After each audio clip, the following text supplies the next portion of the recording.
it's quiet. It's a political town like here. Yeah, yeah. You It's, know. I don't know. Pretty nice people. Uh, No? I think it's fine. I mean, like, I lived there before I started traveling a lot, and then so I think it's a perfectly fine city. Like it's clean, it's safe, it's friendly. It's close to like you drive to Montreal 2 hours, you Yeah. can drive to Toronto 4 hours, so like it's convenient, but it's not really like worldly. No, You know what I no, no, no, mean? no. but uh, but I think that it's once I started traveling, that it's sort of like got smaller and smaller. You know what I Yeah, mean? yeah. But I think I like it because I have a lot of really good friends there, and like people who I've known for like forever. We've had a lot of good times. Covering the Canadian Prime Minister is totally different than covering the President. Yeah. The Canadian Prime Minister is like it's so relaxing. It's like there's nobody like nobody yells, nobody pushes, nobody gets worked up. And like I tell you the story. So the first time I went to Beijing with the Canadian Prime Minister. So have you done the Great Wall with the president before? No, Okay. I've been to the Great Wall, but But so what happens is that you go outside the city. It's like maybe like 45 minutes out of the city. So, but because it was so far, and we don't have like death watch, like you just say, okay, we're gonna go like an hour and get set up. So they close down a section of the wall for you. But it's always like that same section of the wall. So we go there, and it's like sunrise. It's like in January or something. So like the sun's rising, the mist, the fog is coming up off the valley, and like it's just like basically like the pool. Like we had like me and a couple photographers and a TV crew. So we're like tourists. Like we have this whole section. So we're like taking pictures and watching the sunrise and screwing around. And then the prime minister comes and he goes, oh, so he's like looking out over oh, look at the beautiful wall. Click, click, click. We good? Okay. So the prime minister goes, comes over to us. He's like, hey, beautiful morning. How are you enjoying the wall? Let's do a picture. Like, prime minister's like, let's do a picture. So like we had this picture of like us on the great. No, this was Paul Martin, and he's like, let's do a picture because we were doing this trip of Asia, like um, we were doing like we went to the Great Forbidden City and like the same thing. Like yeah, so he's like, okay, we get when you walk to Forbidden City, that's yeah, when he walks to the courtyard, and yeah. so we make the picture and he keeps on walking like and he's like walks right up to us. He's like, hey, how's it going? Let's just like talking to us. Because to finish the photo was finished, and we're just like, hey, how you enjoying Beijing? And you guys getting out to dinner? And it's just like like there's no running. There's nothing like he just keeps on like. So if this is like Forbidden City, he just keeps walking along the thing. We're all like click click click. Oh, and then he just keeps on walking. Like he doesn't run off. If there's a motorcade or anything. Hey, beautiful, looking around, beautiful. That was Then Yeah. the first leg of that trip, we went to Ireland, and it was just like a travel day. So we arrived at like 4 or 5 o'clock in the evening or whatever from Canada. Gets off the plane. So Prime Minister's office booked this pub in Dublin and closed it off just for us. So it was basically 2 rooms. We were basically just there to drink and have some snacks and stuff like that. So all the reporters were gathered at this like big conference table, and all the photographers and the TV guys were at this little booth type of thing, hanging out by the bar. So the prime minister comes and says, hey, blah blah, walks over, starts sits down with them, because they all want to ask questions. So we're just like, man, whatever. we're like, they're bringing like trays of Guinness. So he comes out and he goes, oh man, I'm glad. I just want to hang out with you guys. You guys don't ask any questions. There's no like, it's like our questions are like, hey, Prime Minister, how was your holidays? And what are you up to?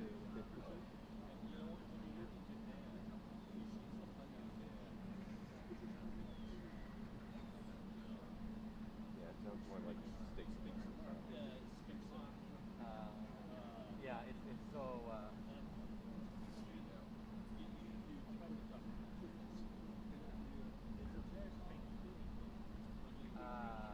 Yeah, so it's like, anyway, so it comes out. So the prime minister's photographer there. So it's like this little small little booth-ish, it's like 5 or 6 of us at the table. We're like telling different stories from how things went on. And then the picture is us all having a toast with the prime minister, all with our Guinness and everything. It's pretty funny. So I said, yeah, we never do that in the White House. But this was before I was living in the White House. Yeah. But I said that was the. Yeah, sounds very civilized. Yeah. It's just different. I mean, I think anytime you travel with these leaders that you get to go to places that you never ever get to go. Like the Forbidden City, like Especially having it to yourself. or the Great Wall. Like, did you ever see the Great Wall? Like, it's like it's crammed with people, right? It's just crammed with people, and it's like you can't make a picture. But I had this beautiful picture of like the winding of the wall, just me and the wall, because they had the whole place shut down. You never get that. You never get that.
ribeye, ode to ribeye recipe. That's We're just talking about this new fire line that they're selling. And the smoke, we were talking about the smoke here, how it smells good. This new fire line, the smoke smells like KFC.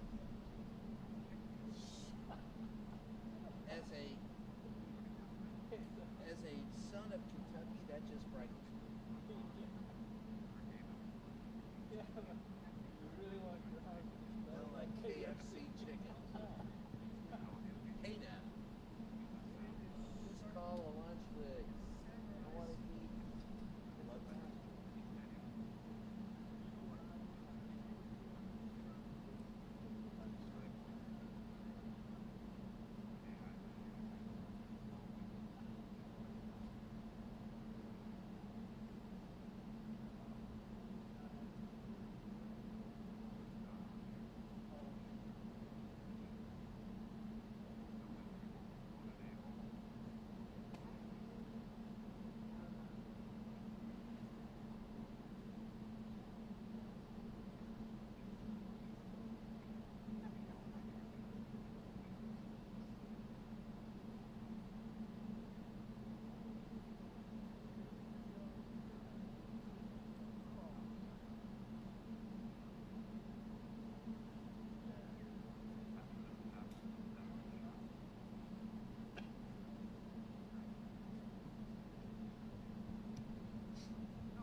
Back.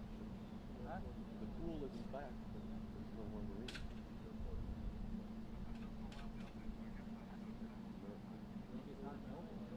I thought it would be in the oval, but it might be in,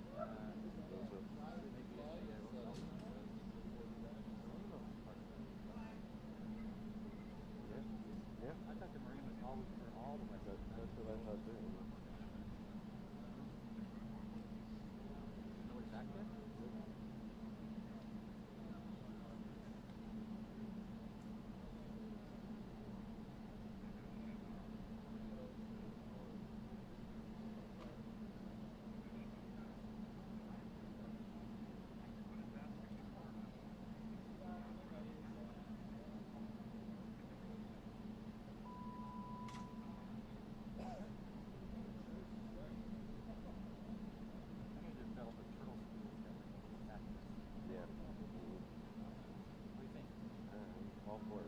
It's a little one, like a mid, lower back one, but you can just take the pressure off the back.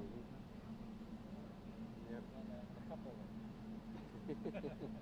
And a built-in coffee machine. And an AC power table that comes out of the pressure iPhone. With a built-in umbrella. Yeah. You know what that's called? Your house.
life. The cowboy.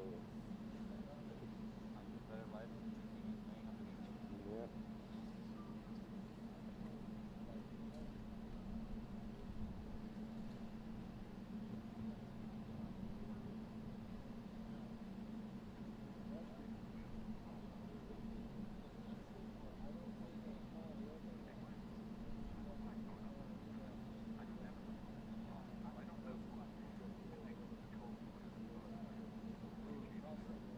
I wonder when lunch service is nodules.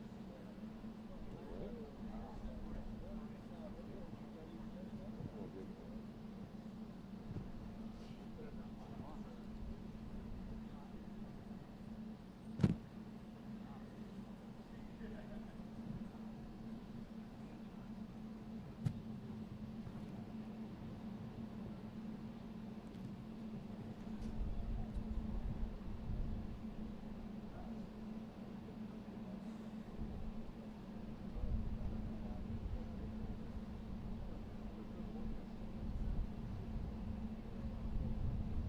Yeah, I think I'm done. It's done a long time ago. Yeah, it's true too. Wait here until Joshua breaks. Yeah. I'm gonna sit in a slightly more comfortable chair.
Thank you very much. I appreciate everybody being here. We've had a very busy 2 or 3 days.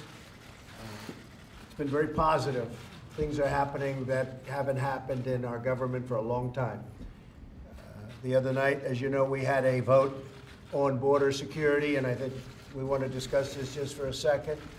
But the House of Representatives voted 217 to 185, approving strong border security and the money necessary to take care of the barrier, wall, or steel slats, whatever you want to call it. It's all the same.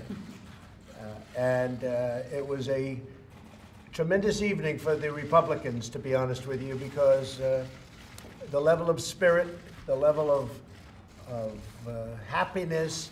A lot of people came out, they said they have never seen, one man in particular, he's been there for over 20 years, he said, I've never seen spirit or enthusiasm like this. They came from all parts of the country. A couple of them came from other parts outside, so I say all parts of the world, in order to vote. And they voted, and it was an incredible vote. And we were told that you would never get the House to vote. Well, we were able to get the House to vote. And it wasn't that we did it, they did it. They were incredible. So I want to thank, in this case, House Republicans, because what they did was rather incredible. And now the Senate is looking at it. We just had a meeting with some of our great senator Republicans, and lasted for a long time. Tremendous enthusiasm for border security. And I think I can speak for them very strongly when I say they want to see something happen on border security. They want the security of safety. They want safety for our country. Drugs are pouring in, and we've done an incredible job considering we have no barrier. But drugs are pouring into our country. Human trafficking is at the all-time worst in history because of the internet. And the human trafficking problem is a problem that has gone on through the ages, but it's never been worse because of the internet all over the world. This isn't the United States, this is all over the world. So we need border security, and the Republicans in the Senate, as you know, are taking it up today. And it's really up to the Democrats, totally up to the Democrats as to whether or not we have a shutdown. It's possible that we'll have a shutdown. I would say the chances are probably very good because I don't think Democrats care so much about maybe this issue, but this is a very big issue. It's an issue of crime. It's an issue of safety. It's an issue of least importantly, dollars.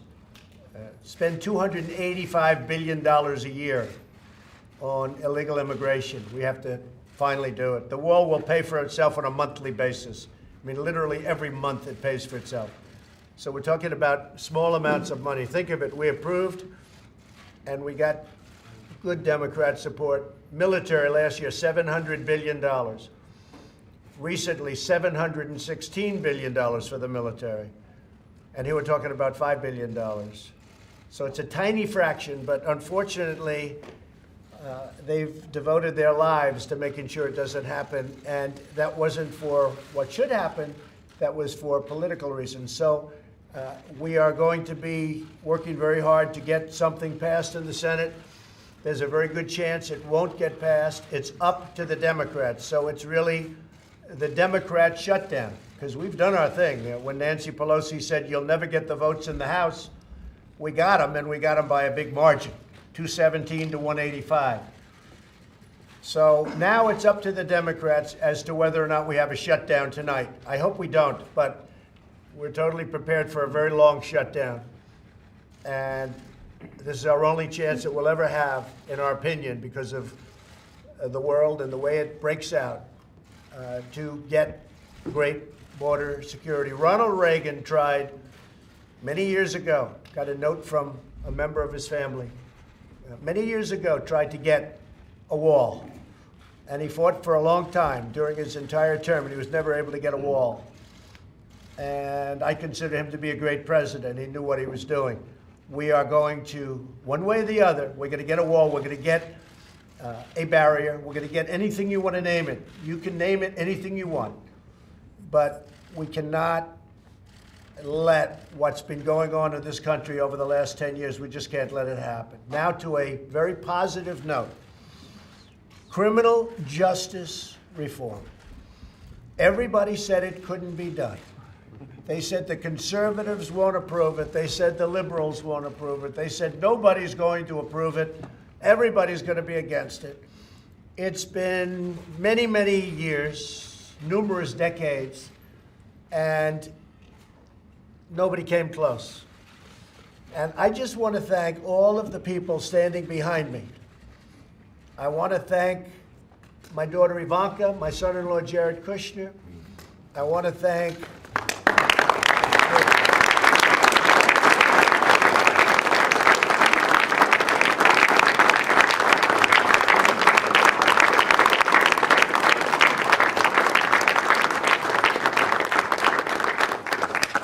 and I have to say, I want to thank Paul and Kevin. I want to thank Mitch. I want to thank Nancy and Chuck, as I say, affectionately, actually. But I do. I want to thank everybody. This was incredible, bipartisan support. Mike, you were great. Mike Pence, everybody. Everybody worked so hard on this. And I look at, behind me, I said, this is a cross-section of everybody in our country. We have everybody here. I won't go into details because I'll get myself into trouble if I go into too many of those details. We have everybody wanting this. We had a few people that didn't, and that's okay. It's impossible to get 100%, but we passed this in the Senate 87-12. That's unheard of. And the one person that missed the vote was actually in Afghanistan doing a very good job, Lindsey Graham. And I think I can honestly say that he would have voted in favor. Lindsey was for it. And so it's 88-12. And then in the House, we passed it 358-36. And you look at this vote, 358-36, you don't have votes like that. Hopefully we can do so well for border security, but it won't happen. Hard to believe, because border security to me is simpler. Criminal justice reform, and I must tell you, I've been a little bit of a student over the last 4 or 5 weeks too, because I started off a little bit on the negative side and said, what does it all mean? And then I'd speak to people that are really involved. I'd look at states. The state of Texas. Texas is a tough state for criminal justice. Very tough. They passed it a long time ago. It's had a huge impact. Kentucky, we have Matt here, or we have Mitch here. Matt. Kentucky passed it. Georgia passed it. And they've had tremendous results. Results that are incredible. And other states also. And other states that are known for being tough on crime, tough on whatever you want to say. So I started looking at it very closely. And when you have somebody put in jail for 54 years because he did something and there's no chance of him coming out, and totally nonviolent, but there was a violation of a rule, that's tough stuff. Alice Johnson, I let her out. She was in jail for 22 years. She had another 28 years. And the crime was, let's say, I think most of you would agree, was not worthy of a 50-year term in prison. And she came out, and I'll never forget the look on her face. She walked out of jail after 22 years, and she was with her family. She was with her family. And they greeted her at the door, and everyone, she had grandsons, big, strong, beautiful guys. They grabbed their grandmother, and they were all crying. Everybody was crying. I said, what a beautiful thing that is. Everybody, big family, everybody, they were gathered around as this large circle, hugging and kissing each other. She was in for 22 years. She had another 28 years to go. There was another case where a judge came to me, good man, and he was mandated to put a young man in jail for 28 approximately years. And he wanted him to go to jail for 2 years. He said he did commit a problem, but he was mandated to put him in jail for 28 years. And he actually left the bench. He quit. He was a highly respected judge and is a respected person. He left the bench. He was so saddened that there was nothing he could do because this young man was mandated to spend almost a good portion of the rest of his life, about 28 years, in jail. And the judge had no power to do anything about it, yet he was a judge. And he's actually taken up a crusade for this, and he left the bench. He quit as a judge. He said, when I can't give this man 2 years or 5 years, when he has to be in jail for the best part of his life, then I don't want to be a judge anymore. I never forgot it. This was 2 months ago that I met this gentleman, the judge. So criminal justice reform is an incredible, beyond bipartisan signing. We'll be doing that in just a moment. But what I wanted to do is maybe go around and ask some of these incredible leaders. These are political leaders, senators, congressmen, but they're also leaders from around the country, a couple from around the world, and some stars. We have some big stars in this room, too. And we've had tremendous support. Shocking. To me, it was shocking. And I will say this, nobody thought 3-4 months ago this was something that we could even think about.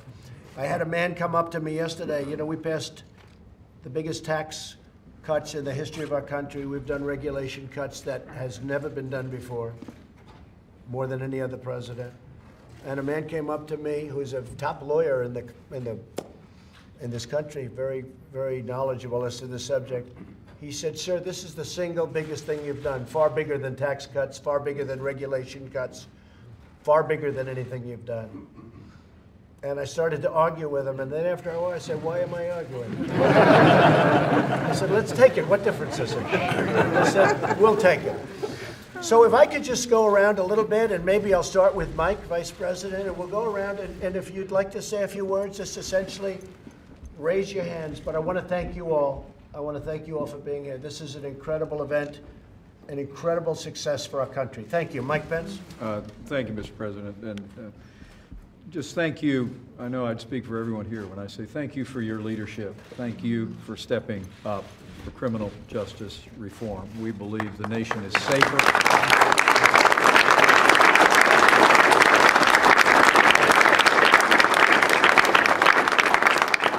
I remember when you asked me to join that journey on the campaign trail, one of the things you said most often was make America safe again. And I know that by breaking the cycle of recidivism, by opening the doorway to more opportunities for not just education, but character education and faith-based programs in our system, we're gonna see more families intact again, more people that are gonna choose a better pathway when they come out of prison having paid their debt to society.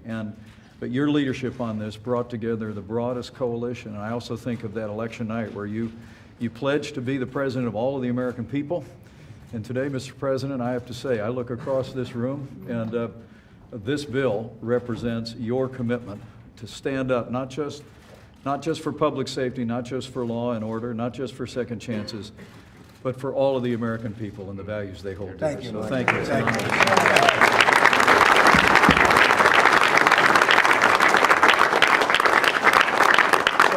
Chuck Grassley has been involved from day one. He is, and he's a tough cookie. He's tough. I said, you mean Grassley likes it? When I heard Grassley likes it, then I really started to get interested in it. Chuck, want to say a few words? Well, thank you for your support, and this is an example of bipartisanship that people at the grassroots don't see often enough, and so that's a victory right there. We learned from the states that you named that rehabilitation pays off, reduction in crime, productive citizens, and spending less on prisons. Secondly, those of us that voted for these tough mandatory minimums 30 years ago realize that there's some unfairness in it, and I think this legislation will bring fairness to this system of sentencing. So it's a big victory. Thank you. Amen. Well said. Ted Cruz. Mr. President, I want to commend your leadership on this issue. I mean, this is a coalition you don't see very often in Washington or anyplace else, and it's an example of bipartisan cooperation coming forward in the interest of justice, in the interest of moving our country in a more just direction. There are a lot of people here who've worked incredibly hard. I'll say your son-in-law, Jared, poured his heart into this.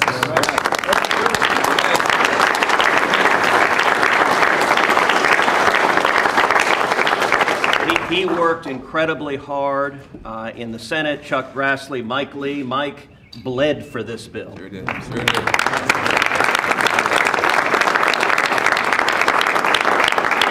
And on the Democratic side in the Senate, Dick Durbin worked very hard for this bill, and he was willing to reach compromise, which had he dug in, we wouldn't be here today. But because we were willing to reach compromise, this bill, I think, draws an important line where it grants relief to nonviolent offenders, people who haven't committed crimes of violence, but at the same time, it keeps violent criminals in prison. It keeps murderers and rapists in prison, and it focuses our law enforcement where we want to be focused, which is on the really bad guys, on the people who are committing crimes of violence. That's where law enforcement should be focused. Right now, there are far too many young men, particularly tragically young black men, who find themselves decades in prison for a nonviolent crime. This bill corrects this, and it's a great step in the direction of justice. Thank you, Ted, very much. That's very nice. Also, congratulations on your race. You won easily, and now he's running for president. I thought you were supposed to win before you run for president, no? Congratulations. That was a great race. Great job. Thank you. Mike Lee, please. Mr. President, thank you so much. It's almost hard for me to speak about this without being emotional. In the process of this has brought together friendships that I'll cherish for the rest of my life. I'm now texting buddies with Van Jones, with Dick Durbin, and with Cory Booker, and I speak to Jared Kushner about 5 times a day. In the middle of dinner, when my phone rings, my family says to me, "It's Jared, isn't it?" I sat across from the Resolute desk from me a few months ago, Mr. President, with a few of my colleagues. I was here with Senator Scott, and Grassley, and Graham. Jared Kushner was there. And as they asked me to explain the bill, what we had in mind, at one moment I tapped for emphasis gently on the Resolute desk, this great historic masterpiece, and to my astonishment, it echoed. It was loud. I thought all of a sudden that the Secret Service was going to come in and arrest me. But it made a loud noise. This bill today is going to make a loud noise. It's going to make a loud noise that extends across Democrats, Republicans, liberals, conservatives, from one end of this country to another, reminding this country that President Donald J. Trump has made America safe. And for that, I'll be forever grateful to you, Mr. President. Thank you very much.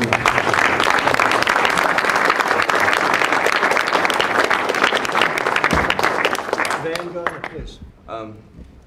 Mr. President, there's nothing more important than freedom. Yep. There's nothing more important than freedom. That's what America was founded on. That's what the Civil Rights Movement was founded on. Civil War was fought over. Women's rights, all the great movements about freedom. And this is a movement that's about freedom. In a country that is a democracy, we have the right to disagree. And we get to disagree. Dictatorship, you can't disagree.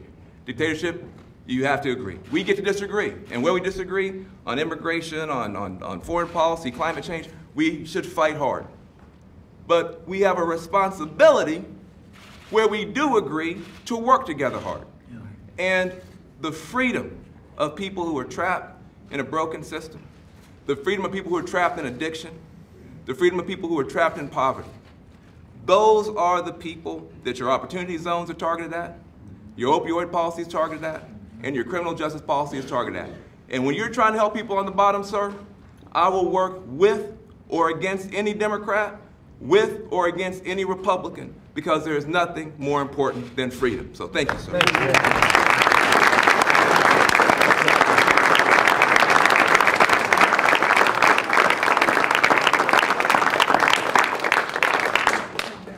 Matt? I would just say this from the perspective of a governor of a state where this touches people at the ground level.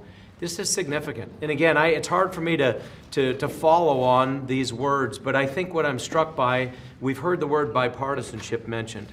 This transcends partisanship. I think that's why, honestly, the sense of goodwill that this creates, the reason it was so overwhelming is that it's not a partisan issue. This is a human issue. It is about freedom. It's about inalienable rights. And I am grateful to you, Mr. President, for taking this on, because there's not a natural political constituency. The reason this has not been addressed is because you don't win political points by doing this, but it's the right thing to do. And if there has ever been a time in America where I think the people of America are hungry for this kind of legislation, this type of effort across the aisle to do what's good for America, to serve the people of America, and to not worry about the political ramifications of it, such a time as now. And I truly am grateful to you for not only being willing to take it on, and again, while he's been mentioned several times, Jared, this would not have happened without you. It wouldn't have. Right. And I'm grateful.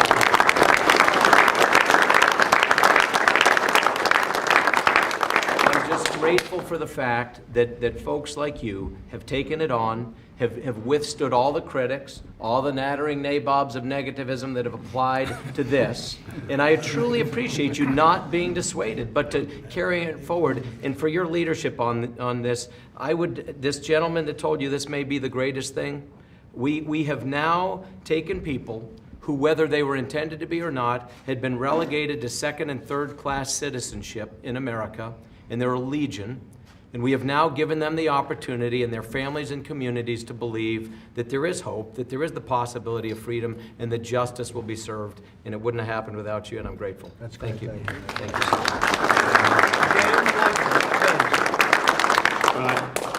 I was a part of this bill, but I look around at how many parts that everyone else carried. My part was fairly small in this bill. I was dealing with juveniles after working with youth for so many years.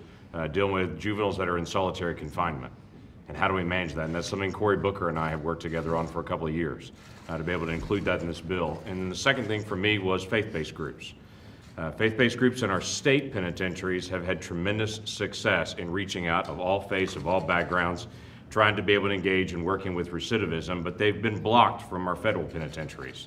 So this gives the options for those faith-based groups that have done so much in our state penitentiaries to now work with our federal penitentiaries and to be able to help these folks. And we have 40,000 people a year that are coming out of federal penitentiaries. We should do whatever we can to be able to help those folks re-engage in our community and with their families and with their faith. And this bill allows us to be able to do that. So I'm very grateful for the engagement that everyone's had on that. Thank you so much. Great job. Thank you. Appreciate it. Bob Goodlatte, please. Yes. Go ahead, Ben. I just would be remiss. There are 2 or 3 people here who you don't know their names, but Topeka Sam is here.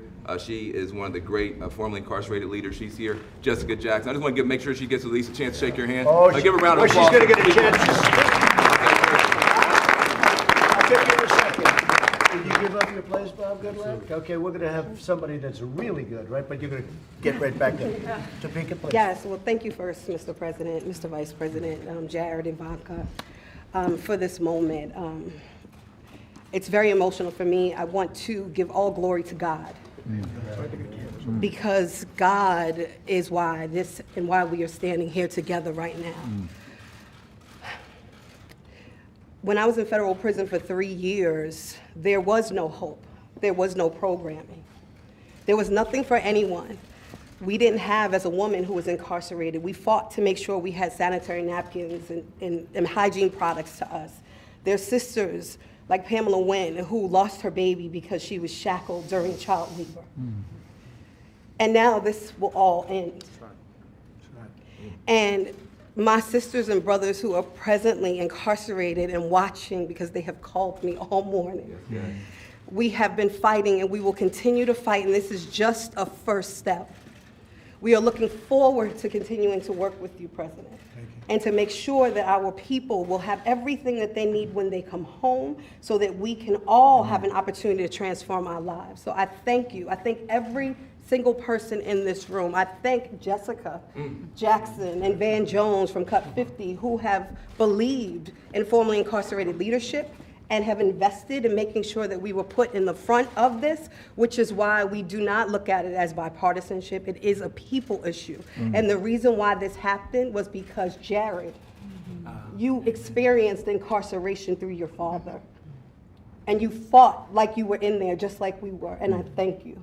Thank you all. Thank you.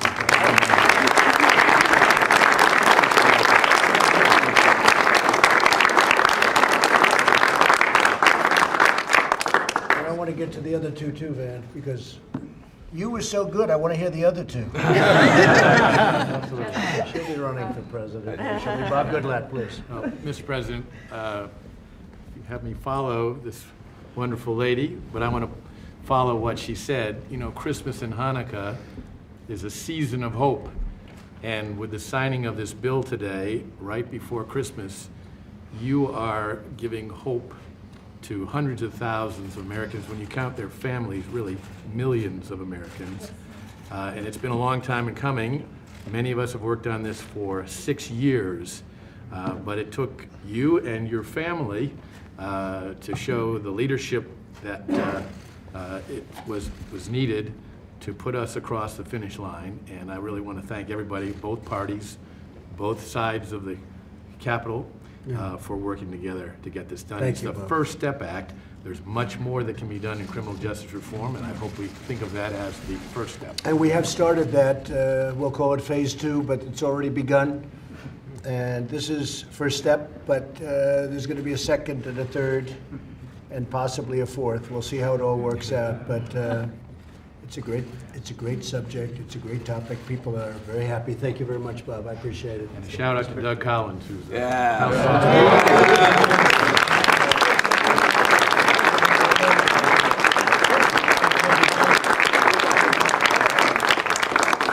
Mr. President, thank you for what, for just a few months ago, I had somebody come to me, and when we were talking about this in the House and Senate, and they said, and we talked about this, they said this will never happen. To all of you out there who don't believe in miracles, it does happen. So, Mr. President, as you look at that bill today, many times you sign those bills and you see lines on a page, and you've already heard from some discussion today, but I make it differently. Behind those lines are faces. There are faces behind those lines today that are now looking up again. They're seeing hope again. They're seeing lives turned around again. And they can look to this White House, and Jared, we've had many conversations about this. We knew we'd get here. The group that surrounded you, Mr. President, support this. They support what you have done and are so appreciative for the fact that you opened yourself up to say, here's something that can help people, and in this time of the year, this makes it all the while. The faces behind that bill will forever be grateful, and that's why we're here today. It's beautiful. Thank you. Thank you. Thank you.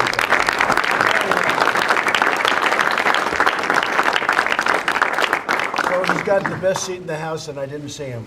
Tim Scott. He's right behind. Thank you, Mr. President. Once again, we find ourselves in the Oval Office doing something significant for this country.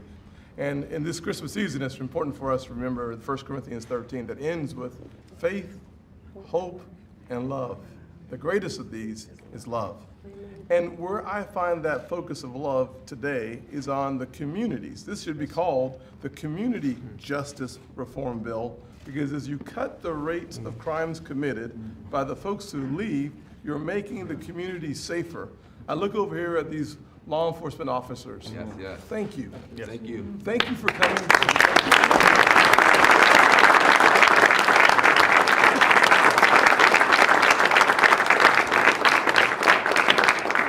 Thank you for coming to the table. There's one thing that is crystal clear to all Americans. President Trump is a powerful president who believes in law and order.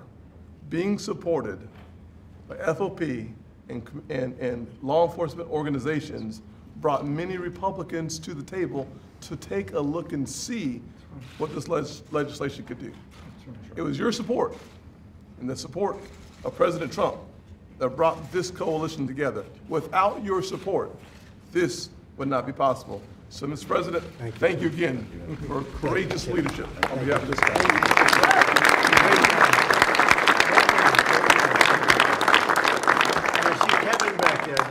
Kevin, please. Well, Congratulations. I want you to sign the bill, so I don't know. I think the season that we are, this bill embodies why this country was created. Yes, we believe in law, but we also believe in second chances. That's right. We also believe in the individual. And we believe it doesn't matter where you're born or where you come from. You have hope in this country and you have an opportunity. And I do want to give you credit because a lot of administrations have tried. And if I could yield any time, I would yield to Jared. Because he did not have a vote in this, but he had a voice in this. And the tenacity you kept and never getting down, I think, and the ability to bring people together. There's not very many times that we're all like this from different walks of the aisle, but we're all excited because of the spirit of what this does, and I would yield you. Yes, I like that. Jared has worked so hard on this. I said, you know, what's it all about? Many of us, when we just started, it's like, what's going on here? And he would be working so hard for really a long period of time, longer than anybody would even understand. And I would like to have you say a few words. Sure. Thank you very much. And I just have to say, seeing this coalition, all of you who are with us today, and there's a lot of people who aren't in the room today, and we'll try to bring them all in for a bigger celebration, because this really took an army of a lot of devoted people, and each of you played a very important role towards helping us accomplish this very important objective that a lot of people thought could not be done, and especially law enforcement. You guys have been absolutely amazing, and you gave us so much great feedback to make the bill better. And I think that the way that good legislation should be made in Washington is when everyone's at the table, everyone's arguing, everyone's fighting, but we did it respectfully, and we did it in a way that people look at Washington these days and they see a lot of fighting, they see a lot of things that are very loud, but I want the people to know as they see this bill that there's a lot of very respectful dialogue, a lot of constructive dialogue, a lot of people who are here to help people and to make a difference, who are working very hard every day and delivering results to it. And I have to say that with this coalition in particular, some of you are brought here from pain of the past, and that's very real, and it's made, I think, a lot of that pain worth it. But a lot of you have nothing to gain from this personally. And the fact that every time we needed somebody, they jump on a plane, they call. This is one of the issues that really has a constituency that doesn't have a lobbyist. It doesn't have a lobby group. And we were their lobbyists, and we fought for these people, and together we were able to make something happen. So I really want to thank everybody here because it really was a team effort. And just most importantly, I really just have to thank the president. Without your leadership, everyone kept asking me, will the president be on board? Will the president be on board? And I said, look, I don't know. I mean, this was not an issue that you'd spend time with. It was not relevant to the real estate industry that you were in before. But getting to know it immediately was something that you responded to, as really because of a fairness issue. And you said, if we're not helping these people re-enter society, then what do we expect them to do? And they're going to commit more crimes, and that's going to make our community safer. And then you kept asking questions, and you kept pushing me, and you kept asking a lot of people's opinions. And you kept saying, is this tough? Is this something that's going to keep our community safer? Because we have to be strong. Are we working with law enforcement? And are we doing it right? And it really was your leadership that pushed us to make this bill better. And I don't think under any other president this could have happened. I also thank the vice president as well, because your experience being a governor and the reforms that you enacted were very helpful towards giving us the fact that what we're doing here is really based on models that work and will help people keep communities safer, help save money, and really help a lot of people. So I just want to personally say it's been a real honor for me to work with each and every one of you to do this, and I've been thinking a lot about the people this is going to help, and no matter what we all put up with to do what we do, this makes a lot of things in life worth it. So Great job. Thank you, Joe.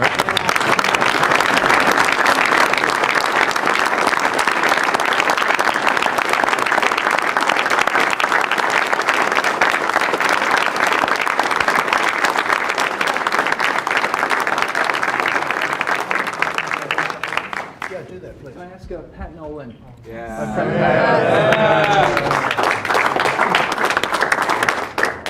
Well, hi, Pat. Hello, Mr. President. There's somebody here overlooking all of us, and that's Chuck Colson. He was a lonely voice among conservatives saying we had to reform the criminal justice system. That's great. And he was so, I'm sure he's smiling down from heaven. I talked to his widow, Patty, 2 nights ago, and she said to give you her best and her thanks for it. And Jared is just a superstar. I'm impressed with him so much. God bless you, Mr. Thank you President. very much. I appreciate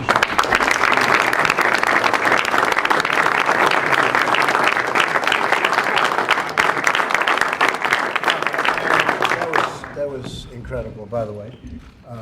I think what I'll do is ask a very special person to speak, because whenever Jared had any difficulty with me on a couple of points, he'd send in a real power named Ivanka. And she would call me and she would say, Daddy, you don't understand, you must do this, and I said, all right. Ivanka, would you say a few words, please? Honey, come on over. Well, first of all, this is just so incredible, and it is the culmination of so much blood, sweat, tears of every single person in this room and well beyond this room.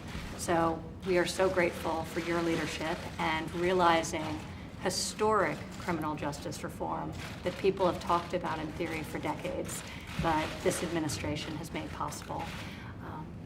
To my husband, maybe I'll get a little bit more time with him back, but I doubt it. Thank you for all that you've done. And then really to the people who join us here today, whose stories crystallized why this is so important. We are grateful to you and for putting a face on this challenge and for being so candid and so real. And that's what it's all about. It's about helping people.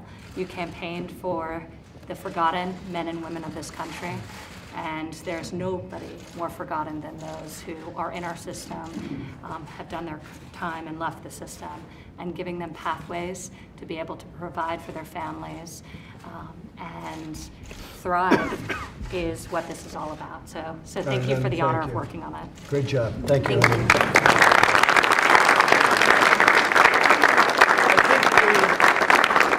We owe a lot because law enforcement was incredible and so strongly behind us. And I'd like to ask you to say a few words. You represented so many people so well. Well, thank you, Mr. President. First, I want to say thank you very much to you, Mr. President, Jared and Ivanka, and the entire administration for what you've done. This is a great day for America. It's a great day for America. Criminal justice reform is long overdue. I do believe you're the only president that was able to pull it off or would be able to pull it off, and you have. To be able to bring together all the organizations and groups that are represented by the people in this room in order to effect positive change for our citizens of this country truly defines the spirit of who we are and what we do.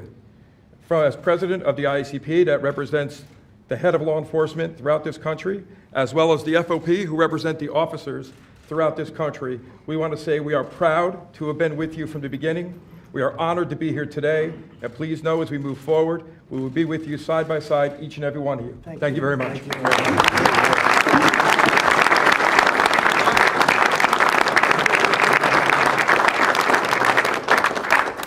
Mr. President, on behalf of the 800,000 uniformed police officers in the country, we're glad that people are starting to listen to our voice and listen to what we face every day on the streets. We as an organization and the chief know that our ability to work with the community is based on fairness and justice. And we have not had a fair and just system. And law enforcement is just one small part of the criminal justice system. And if we're able to start breaking these cycles of violence, the cycle of recidivism, and continue to work on the systemic poverty in our country that causes a lot of the crime, we see good things to happen, and we want to thank you for your leadership. We also want to thank you for sitting behind that desk and listening to the people on the street that are doing this job every day. It's refreshing. Thank you, thank you, sir.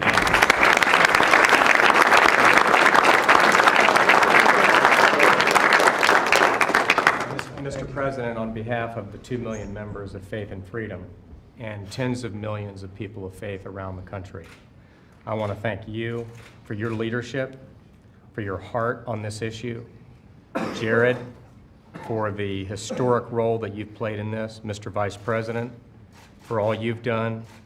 You know, throughout this country, there are armies of faith-based compassion that go into our jails and our prisons unheralded every single day to minister to those who are without hope and who are forgotten and who are marginalized. We often wonder whether or not politics can really make any kind of difference in a world that seems so dark and divided. But today, Mr. President, because of your leadership, a failed system of long-term incarceration, of warehousing criminals and really, frankly, creating even more crime, is being gradually replaced by a redemptive model of repentance and reconciliation and restitution and personal and societal restoration. This is an historic day. We've been working on this since 2014 at my organization, but I truly believe that were you not sitting behind this desk today, this would not be being signed into law, and I thank you. Thank you very much.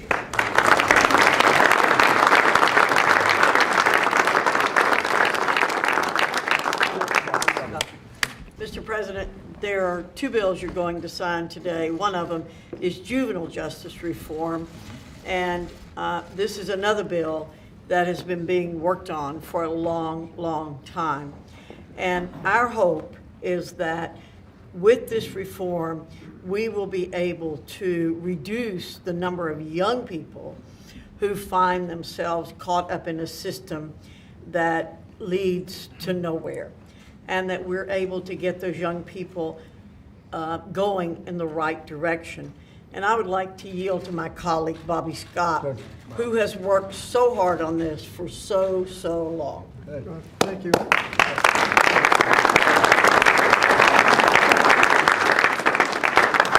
I'd like to start with referring back to what Chairman Goodlatte said about 6 years ago. He appointed a subcommittee with Jim Sensenbrenner and myself leading on criminal justice reform. We had extensive hearings, heard from dozens of experts on what needed to be done, and at the end of a 2-year process came up with legislation called the Safe Justice Act, which was a comprehensive ideal of prevention, early intervention, rehabilitation, policing, sentencing reform, had everything in it that you can imagine.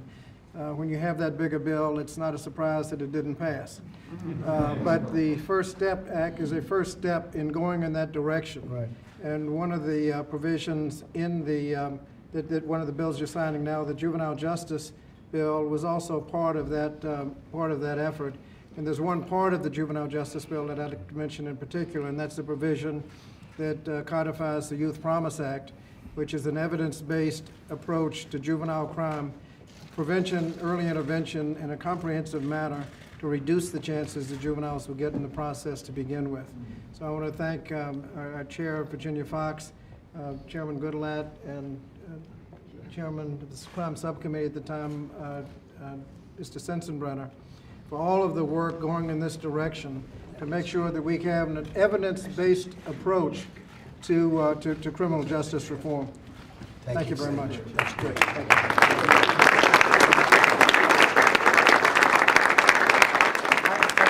Hear from your two girlfriends or your two friends that are here.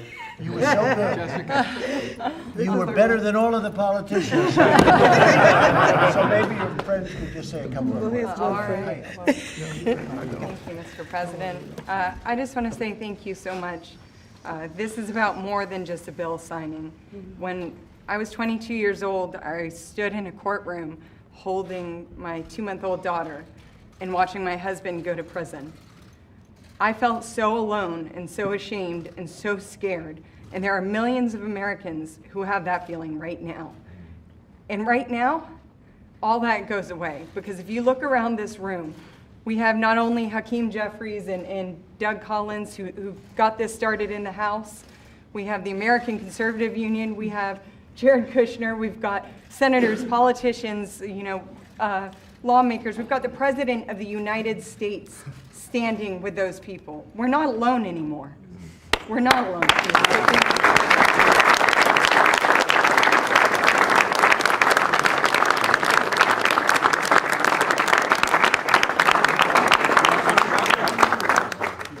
Hi, Mr. President. We met once before. I am a lawyer and a law professor at Georgetown, but I spent 11 years in federal prison before that. Yes, I remember. And I've been given a lot of second chances.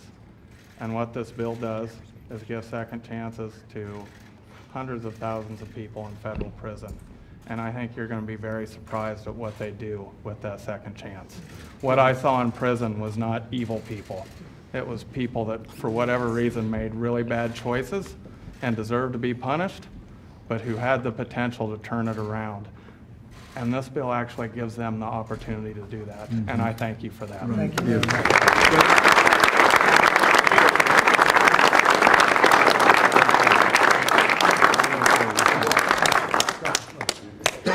My name is John Kufos, and I have the blessing of being the National Director of Reentry Initiatives at Right on Crime.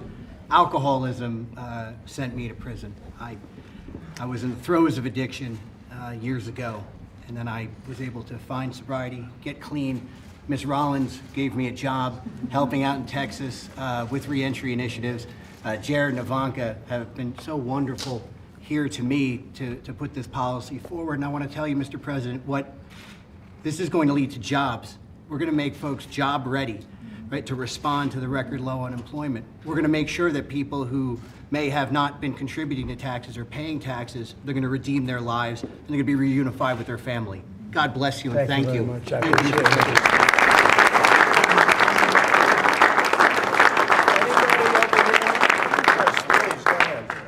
Mr. President, on behalf of Prison Fellowship, the largest program, faith-based service provider inside of the prison that serves hundreds of thousands, just this month, 290,000 children of incarcerated adults will be served Christmas through our Entry program. This First Step Act is everything that Chuck Colson and our ministry has stood for. It's going to make our country safer, more just, and it respects the value and dignity of human life exactly as our Constitution and our laws should. Great. On Thank behalf you of all of them, very thank you, much. Mr. President.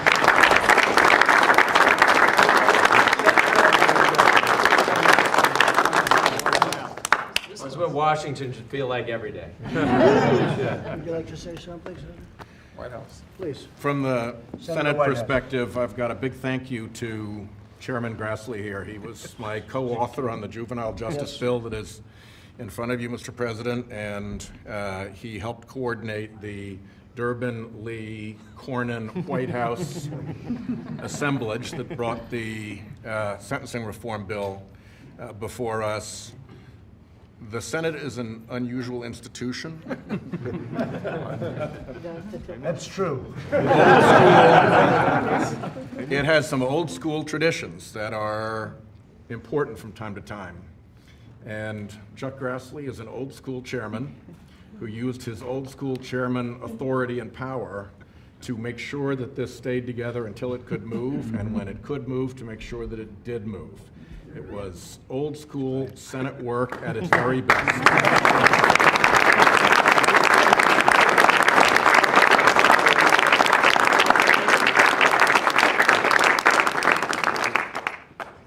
Everybody okay? Bernie?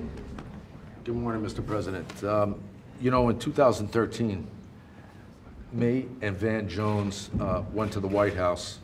We were in the White House 4 or 5 times, with President Obama and a number of people trying to get this done.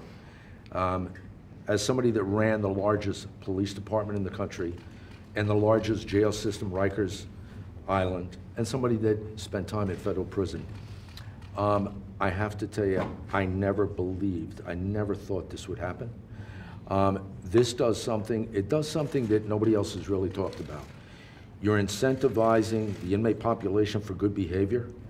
In a prison, there's nothing more important than that, because the inmates will behave themselves, because they're looking at opportunities on the outside. That reduces violence not only on the outside, but on the inside. It reduces violence on the inside for correctional officers, for other inmates. And then to incentivize them with good behavior, with programs, that's really gonna get them a job. You know, they have programs in federal institutions of the past, crocheting, knitting. That stuff doesn't get anybody a job on the outside. We have an opportunity now, as a result of your support, to get people trained on the inside, so when they get out, they can get a real job, real work, and go back to their families, reducing recidivism on the outside, reducing violence on the inside. And like I said, I can assure you, Van and I never thought that this would pass in this administration. When you came into office, people said, it's done. It's never gonna happen. And my last thanks has to go to Jared, who I have this constant dialogue with. He's done a tremendous job. I can't say enough about what he's done, and the rest of the people in this room. Thank you, Bernie. Amen. Thank you, sir.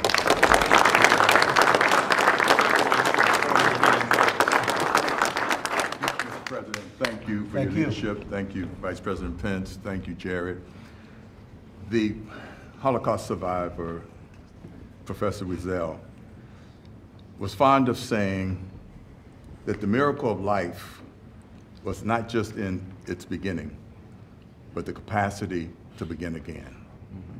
It is that understanding, that belief that people can turn their lives around if given the proper environment and encouragement that this legislation represents. Thank you for having the courage to taking this first step. Thank you.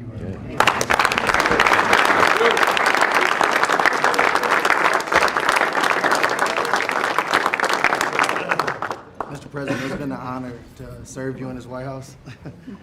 And, you know, it's very humbling, you know, to see the courage that you really put in your team and your staff and let us be able to go negotiate this on your behalf.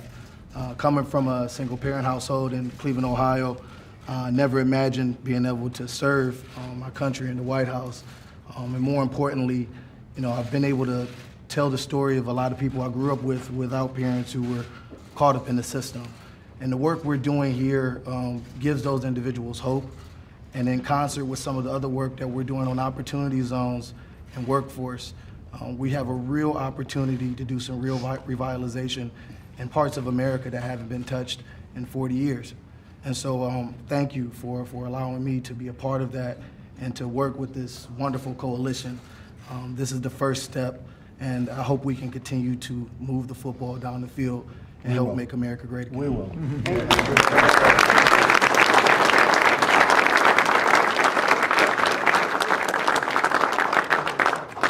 I want to kind of be fast, but do y'all remember when this gentleman said, "We will say Merry Christmas again"? And so what a Christmas present. But first I have to say this. A long time ago, there were two leaders, Ezra and Nehemiah, and they had to build a wall. And there were some guys named Sam Ballard and Tobias who were just all kind of talking trash, is what we call it. And so the leaders said, "We're not coming down off this wall, so please do not come down off the wall." So, oh, God. Prison reform.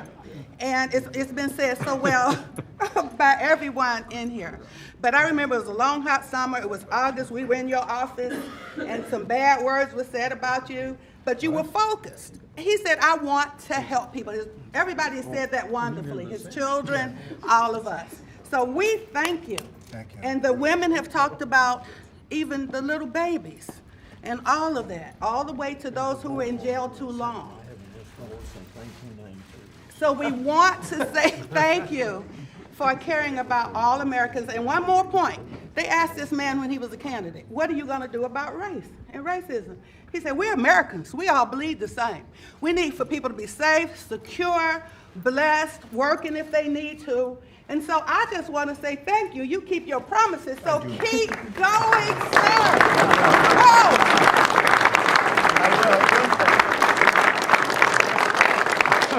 Chuck Grassley just said, "Sir, there's a vote going on in the Senate, and I haven't missed a vote since 1993. Is that true? Get out of here, Chuck. Go ahead, go. Well, what's that bill? 1993? Yes. I've been here 3 hours waiting for this. I bet they'll hold that vote open for us, Chuck. That's great, Chuck. There you go, Chuck.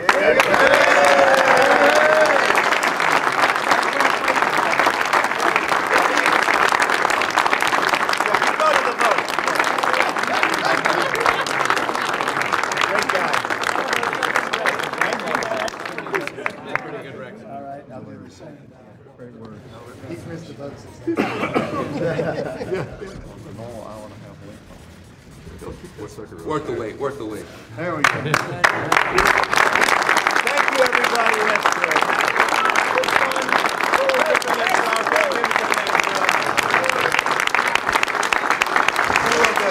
Why don't we pass these around? Excuse me? Celebrate the moment. I'll be honest. This is such an incredible moment, what we've just done. Criminal justice reform, that I just don't think it's appropriate to be talking about anything else. But